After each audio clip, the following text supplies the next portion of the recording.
नहमदुहु व नुसल्ली अला रसूलिल करीम अम्मा बाद फ़ाऊज़ु बिल्लाहि मिनश शैतानिर रजीम बिस्मिल्लाहिर रहमानिर रहीम अस्सलामु अलैकुम व रहमतुल्लाहि व बरकातुहू। सीरत रसूल अरबी सल्लल्लाहु अलैहि वसल्लम के सिलसिले में आपकी खिदमत में हाज़िर हूँ। आज बात होगी तमीर मस्जिद नबवी। तो हज़रत सल्लल्लाहु अलैहि वसल्लम का नाका जहाँ बैठा था वो जगह दो नजारी यतीम सुहेल और सुहेल की थी, जिनके वली हज़रत असद बिन ज़रारा नजारी हज़रजी थे और इस ज़मीन में खजूरें खुशक करने के लिए फैला दिया करते थे। इसके एक हिस्से में हज़रत असद ने नमाज के लिए एक मुख्तसर सी जगह बनाई हुई थी जिस पर छत ना थी, यहाँ वो नमाज जुमा पढ़ा करते थे। बाकी ज़मीन में खजूर के दरख्त और मुशरकों की कब्रें और गड़े थे। हुज़ूर सल्लल्लाहु अलैहि वसल्लम ने यहाँ मस्जिद जमा बनाने का इरादा किया तो आपने इन यतीम बच्चों को बुला भेजा और इनसे कीमत पर ज़मीन तलब की। उन्होंने कहा कि हम बिला कीमत आपको नज़र करते हैं। आपने कबूल ना फरमाया और कीमत देकर ख़रीद ली। तमीर का काम शुरू हो गया। कब्रें उखड़वा कर हड्डियाँ किसी दूसरी जगह दबा दी गई, दरख्त काट दिए गए और गढ़ों को हमवार कर दिया गया।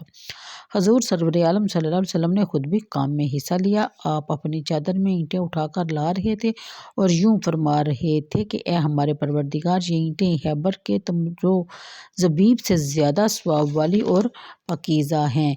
और नीज़ फरमा रहे थे कि खुदाया बेशक अजर सिर्फ आहरत का अजर है, बस तो इंसार और महाजरीन पर रहम फरमा।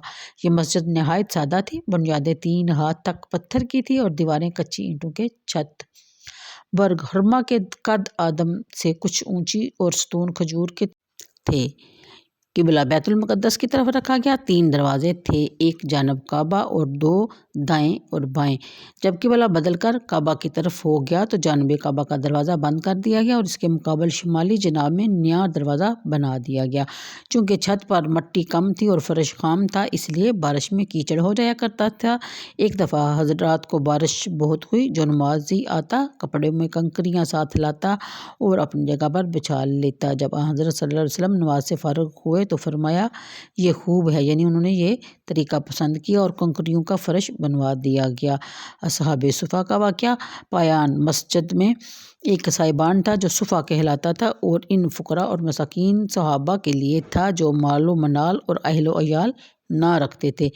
इन्हीं की शान में ये आयत नाज़िल हुई, वस्बिर नफ्सा का मा अल्लज़ीना यदऊना रब्बाहुम बिलगदावाति वलाशिय्यि युरीदूना वजअहू, यानी ये सूरा काफ की आयत नंबर 28। और रोक रखा जान अपनी साथ इन लोगों को पुकारते रहे, परवरदिगार को अपने को सुबह और शाम को चाहते हैं, रजामंदी इसकी, इसका तर्जमा था। इस तादाद में मौत या सफ़र या तज़ोज की सबब से कमी पेशी होती रहती थी। बाज़ वक़्त इन की तादाद 70 तक पहुँच जाया करती थी। बाहर से मदीना में अगर कोई आता और शहर में इसका कोई शरीफ जान पहचान ना होता तो वो भी सुफ़ा में उतरा करता। हाफ़िज़ अबू नईम ने हुलियातुल औलिया में 100 से कुछ ऊपर अहले सुफ़ा के नाम गिनवाए हैं, जिनमें हज़रात अबू ज़र ग़फ़ारी, अम्मार बिन यासर, सुलेमान फ़ारसी, सुहैब रूमी, बिलाल हबशी, अबू हुरैरा, हब्बाब बिन अलारत, हुज़ैफ़ा बिन अलिमान, अबू साद ख़दरी, बशीर बिन अल-ख़ुसैया, अबू मुहला और रसूल करीम सल्लल्लाहु अलैहि वसल्लम हम मुशाहिद में से थे।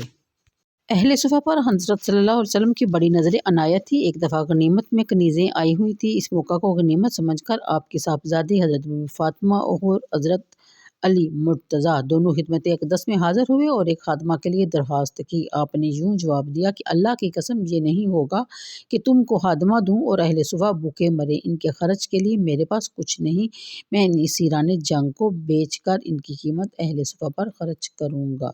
अज़वाज मुतहहरात के हुजरों की तामीर। अज़वाज मुतहहरात में से इस वक्त सौदा रज़ियल्लाहु तआला अन्हा और हज़रत आयशा रज़ियल्लाहु तआला अन्हा हुज़ूर अक़दस सल्लल्लाहु अलैहि वसल्लम के अक़द में आ चुकी थी। इनके लिए मस्जिद से मुत्तसिल 2 मकान बना दिए गए। बाद अज़ां दीगर अज़वाज के आने पर और मकानात बनते गए।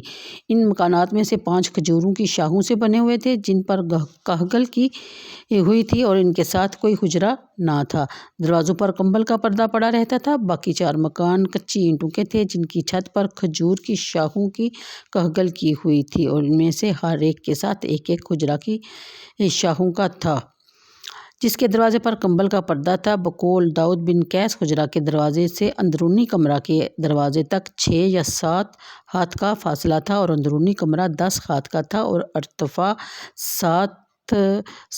8 ہاتھ کے درمیان تھا۔ حضرت امام حسن بصری کا بیان ہے کہ میں عہد عثمان غنی رضی اللہ تعالیٰ عنہ میں مرحق تھا، ان مکانات کی چھت کو میں ہاتھ سے چھو لیتا تھا۔ یہ مکانات جانب غربی کے سوا مسجد کے ارد گرد تھے۔ ان کے دروازے مسجد ہی کی طرف تھے اور مسجد سے اس قدر متصل تھے کہ حضور اقدس صلی اللہ علیہ وسلم کی حالت اتفاق میں مسجد سے سر مبارک باہر نکال دیتے اور ازواج مطہرات گھر میں بیٹھی آپ کے بال مبارک دھو دیا کرتی تھی۔ حضرت فاطمہ الزہرا کی دولت خانہ جانب مشرق حضرت عائشہ صدیقہ رضی اللہ تعالیٰ عنہا کے حجرہ سے متصل اس جگہ تھا جہاں اب آپ کی قبر شریف کی صورت بنی ہوئی ہے۔